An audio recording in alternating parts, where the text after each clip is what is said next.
17 फरवरी 1951 को कराची के मकाम पर जन्म लेने वाले राशिद मिन्हास ने इब्तदाई तालीम के दौरान ही हवाबाजी में दिलचस्पी लेना शुरू कर दी। इम्तियाजी हैसियत से ए लेवल्स करने के बाद राशिद ने 18 साल की उम्र में पाक फजाइया में शमूलियत इख्तियार की।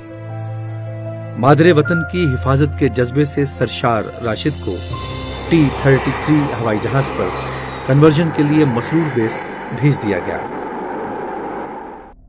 20 अगस्त 1971 की सुबह राशिद मिन्हास अपनी दूसरी सोलो फ्लाइट की उड़ान भरने के लिए तैयार हुए।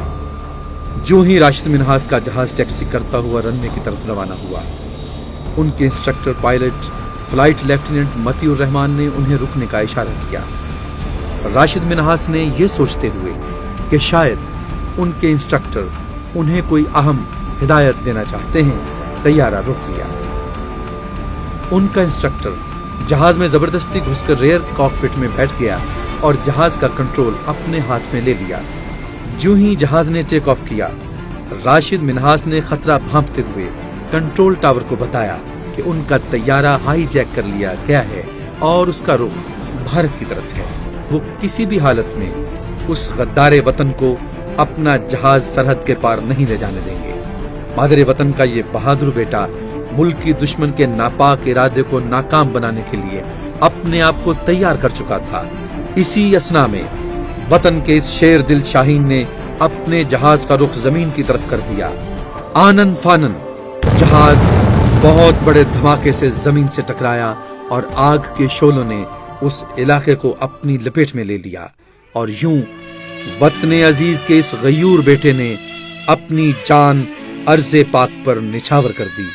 आपकी इस लाजवाल कुर्बानी के एतराफ में हुकूमत पाकिस्तान ने उन्हें सबसे आला फौजी एजाज निशाने हैदर अता किया। पाक फजाइया और पूरी पाकिस्तानी कौम उन्हें सलाम पेश करती है।